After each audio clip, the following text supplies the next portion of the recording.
Баршаңызға қайырлы күн. Менің каналыма қош келдіңіздер. Бүгінгі сабақта мынандай подошва тоқып үйренеміз. 9-12 айлық балаға тоқуға. Біз егер қолмен тоқитын болсақ, бұл 1,5 жасқа балаға дейін аяғына баратын болады. Жалпы негізі пинеткенің табаны мынандай дайын түрде болады. Енді егер қолымызда дайын түрі болмаса, өз қолымызбен тоқып алуға да болады. Осы қолмен тоқудың қазір ең оңай жолын сіздерге көрсетемін. Видеоны қарамас бұрын міндетті түрде каналыма тіркеліп, лайк басып, комментарий қалдыруды ұмытпаңыздар. Олай болса, жұмысымызға кірісейік. Мен қазір табанды мынандай кисловодский жіпімен тоқитын боламын. Бұл өзі 40 грамм жіп, 100 метр жіп болады. 40 граммда 100 метр жіп. Және де өткен сабақта өткендей мынандай әдемі пинетканы тоқып алуымызға болады. Тап осындай табанмен де. Менде дайын табанмен тоқылған. Енді қазіргі тоқитын сабағымызда өзімізде бар кез келген жіппен де тоқуға болады. Жалпы негізі детский жіптермен тоқығанда дұрыс болады. Енді қазір бізге керектісі, мен қазір 2 миллиметрлік крючокпен тоқимын деп отырмын. Мына табанды 2,5 миллиметрлік крючокпен тоқыдым. Мына крючокпен екеуінде қазір разница болады. Соны қарап отырайық. Енді онша көп разница болмайды, бірақ егер де жібіңіздің тап осы бір жіппен тоқып, бірақ әртүрлі крючокпен тоқитын болсақ, міндетті түрде сәл болса да разницасы болады. Бірінші петляны былай алып аламыз да, түп жағын жақсылап ымықтап, былай байлап аламыз. Енді 15 воздушный петля теріп аламыз. 2, 3, 4, 5, 6, 7, 8,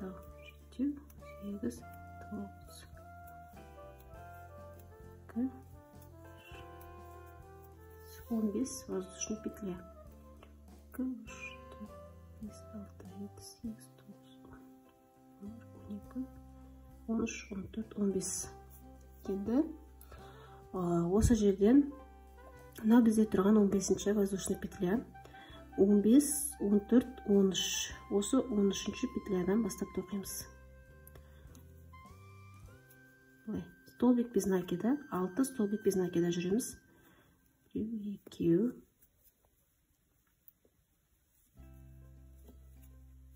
3, 4,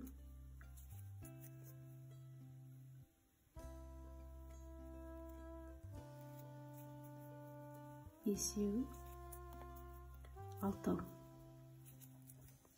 Енді осы 6-дан кейін тағы да 6 столбик с накидом тоқимыз енді. Бір столбик с накидом, 2 столбик с накидом, 3 столбик с накидом, 4-ші,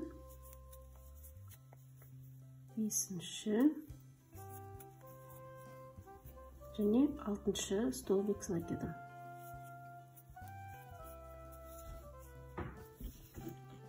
Егер сіздерде тап осылай тоққан болсаңыз, мына жерде бізде бір петля қалып қояды. Осы петляға 6 столбик с накидом тоқимыз. Тек бір петляның өзіне 6 столбик с накидом тоқимыз. 1, 2, 3. Барлығын бір петляға кигіземіз. 3,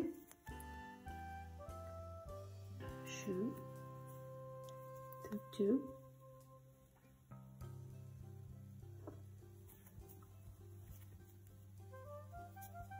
5 және 6-шысы. Біздің тоқымамыз көріп отырғандарыңыздай мына жақтан былай қарап бұрылды. Енді тап осылай мына тұрған астыңғы бөлігіндегідей мына жоғарысына да 6 столбик с накидом тоқимыз. Әрбір мына тұрған петляға. 1, 2, 3, 4, 5, ve 6'sı.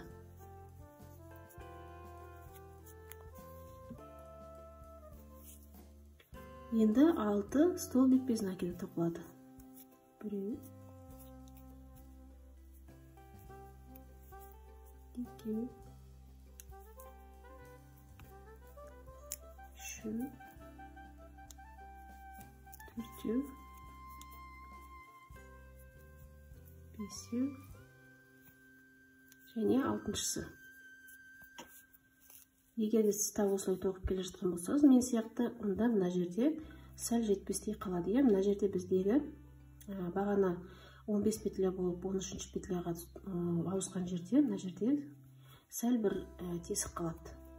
Осы жерде тап осы тесікке 4 столбик без накида тоқимыз. 1, 2, 3, және 4-сі.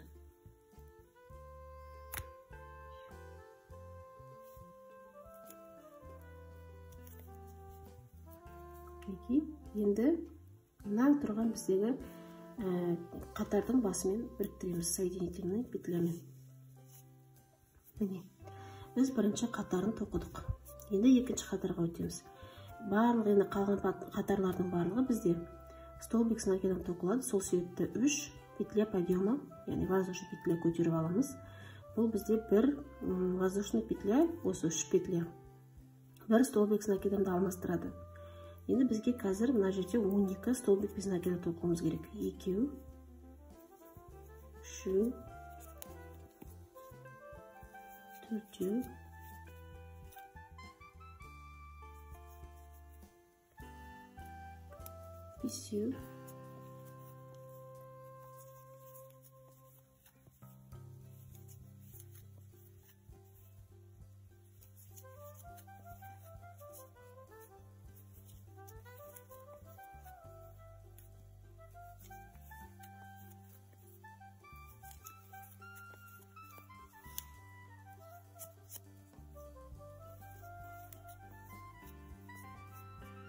5, 12 столбик с накидом тоқылды. Енді біз жаңағы жерге келдік. Міне бізде мына жерде прибавка болған. 6 прибавка жасағымыз бір тесікке. Енді осы жерде әрбір петляға 2-2-ден столбик с накидом тоқылады. Мысалы, міне прибавка басталған жерге, осы жерге мен мына тұрған петляға 2 столбик с накидом тоқимын. 1 столбик с накидом, 2 столбик с накидом. Кейінгі тұрған петляға тағы да 2 столбик с накидом тоқимын. Яғни 6 рет бізде прибавка болады да, бұл жерде 12 столбик с накидом тоқылады тағы да. Төртінші прибавка. Әрбір петляға 2 столбик с накидом тоқылады.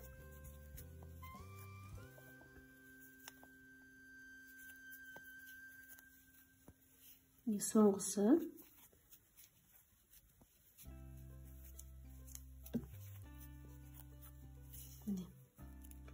Тағы да біздің тоқымамыз былай қарай бұрылды.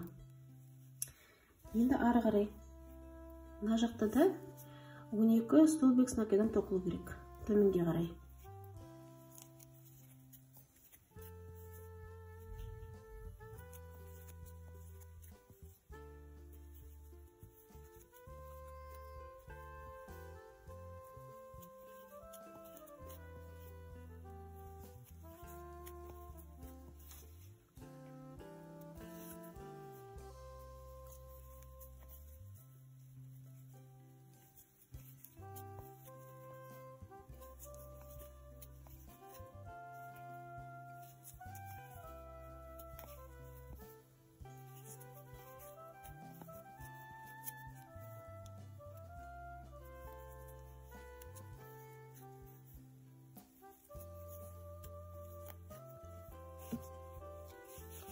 Мінекей, 12 столбик с накидом тоқылды.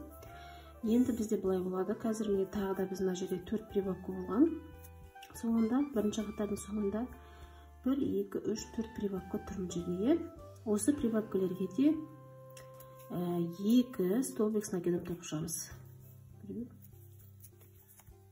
2.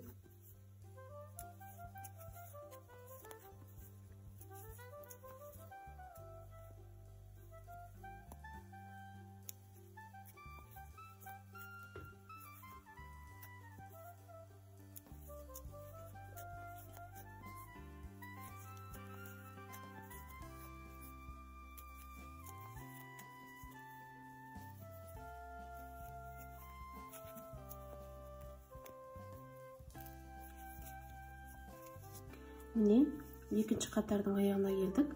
Қатардың соңын басымен біріктіреміз. Мына тұрған біздегі 3 столбик тұрған бізде 3 воздушный петля. Бірінші, екінші, үшінші воздушный петлямен, соединительный петлямен біріктіреміз. Біз қазір екінші қатарды аяқтадық. Енді соңғы қатар бізде үшінші қатар. Тағы да 3 петля подъема көтеріп аламыз. 12 столбик с накидом тоқылады тағы да. Мына тұрған біздің воздушный петлямыз 1 столбик с накидомда алмастырады. Яғни бізде 2, 3, 4,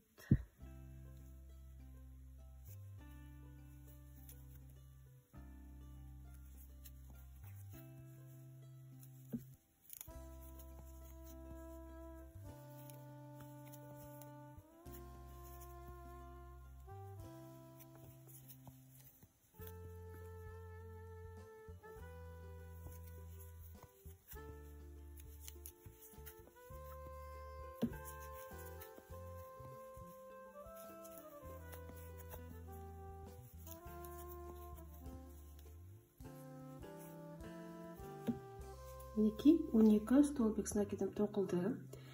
Енді бізде былай болады, жаңа 12 прибавка болған мына жерде. Бұл жерде былай болады. Кезектесеміз. Қазір мына тұрған біздегі бірінші петлясына біреу 1 столбик с накидом тоқылады да, екіншісіне 2 столбик с накидом тоқимыз.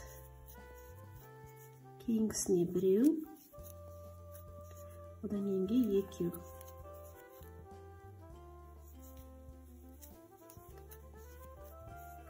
Біреу,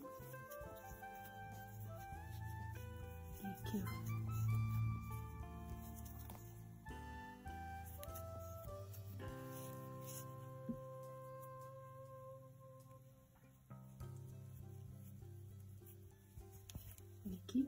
Енді 6 столбикке 6 петляға тоқуым керек.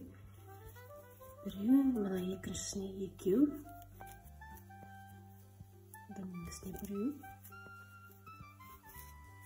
2.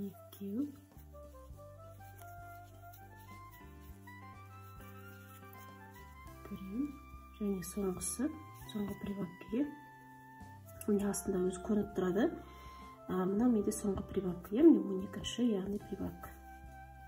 Оған 2 столбик с накидом тоқылады екен.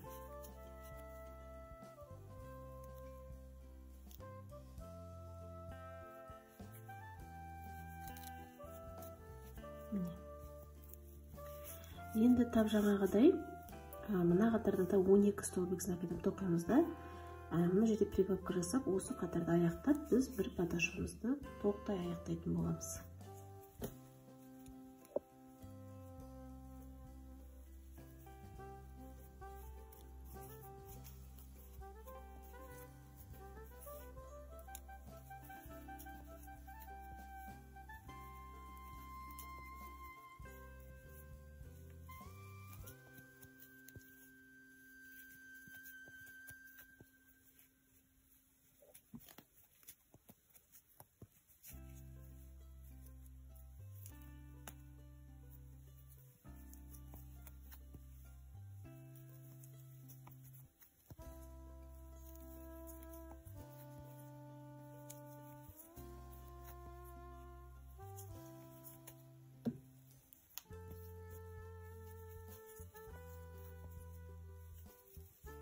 Мінекей 12 столбик снакидам тоқылды. Енді мына жердегі прибавкалерде де жаңадай қайталанады. Мына бас жағында тоқыдық қой, кезектестіріп. Бір столбик снакидам, одан еңгісіне прибавка. Бір столбик снакидам, одан еңгісіне прибавка. Яғни мына тұрған бірінші тұрған петляға бір столбик снакидам тоқимын. Одан кейінгісіне 2 столбик снакидам.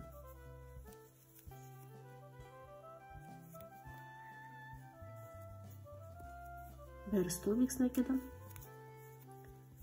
Одан кейінгісіне 2 столбик снакидам.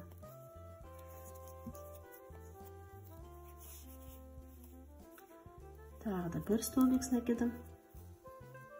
Кейінгісіне 2 столбик снакидам.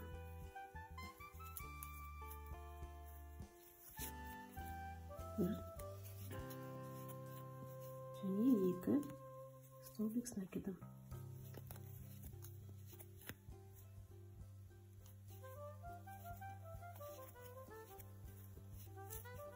Мінекей, біз толықтай пинеткамыздың табанының қатарын аяқтадық. Әдеттегідей соңын басына қосамыз. Мына жердегі тұрған біздегі воздушный петляның 3-ші петлясына барып, соединительный петлямен бұлай біріктіреміз де қатарымызды аяқтаймыз. Мінекей, енді подошвам дайын болды. Енді мысал үшін қарайын деп отырмын мен қазір сіздермен. Мен аны 2 түрлі бізбен тоқыдым. Біреуі 2,5-дық, және екіншісі 2 мм-лік. Және де менде готовый табан бар. Так, табандарды салыстырып көрсем, енді біреуі сәл кішкене, бір болар-болмас үлкендеу екен, бірақ негізі бірдей екен. Ондай бір қатты үлкен болмайды. Жалпы егерде бұлай қарасақ, үлкендік белгілі. Мына мендегі 2,5-дықпен тоқыған табаным сәл үлкендеу, ал 2 мм-мен тоқыған табаным жинақы әрі маған өте ұнап тұр. Осымен тоқыған ыңғайлы екен. Енді мынаумен салыстыратын болсақ, табаным бірдей келіп тұр екен. Мына жағдайда да солай. Бірдей келіп тұр, тек қана кішкене бұлай енді шет жақтары шашыраңқы және формасы сәл өзгешелеу болады. Енді өздеріңіздің сәйкес бездеріңіз бар болса, соған қарай тоқисыздар. Және де бұдан сәл үлкен размер аламын десеңіз, мысалы 17 петля алып, 15 петлядан бастап тоқуға болады. Ондай жағдайда, мысалы біз 12 воздушный, жаңа 12 столбик тоқыдық қой бізде.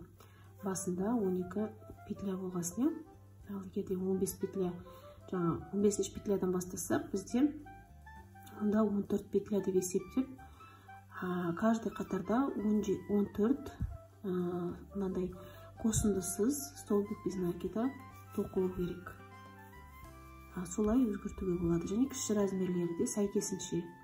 Енді мысалы 15 петля алсам, одан кішісі 12 петля. Яғни 9 петлядан бастап тоқимыз. Деген сияқты өзгеріп отырады. Бұл детский пинеткаларға ғана баратын өлшем. Үлкен кісілерге басқаша тоқылады. Және де пинетканы енді біздер деген 1,5 жасқа дейін, одан үлкен балалар пинетка кимейді. Жаңа туған балалармен 1,5 жасқа аяғы енді шығып жүрген балалар кие алады да, қалған балалар енді тапочка түрінде тоқылады қалған балаларға. Сол себепті менімен бірге тоқып үйреніп, және басқа да пинеткалерді тоқитын боламын. Каналымнан алшақтамай, каналыма тіркеліп лайк басып, комментарий қалдырып отырыңыздар, және де алынғы сабақтарды көріп, бағалап өтсеңіздер болады. Келесі кездескенше сау саламатта болыңыздар. Сау болыңыздар.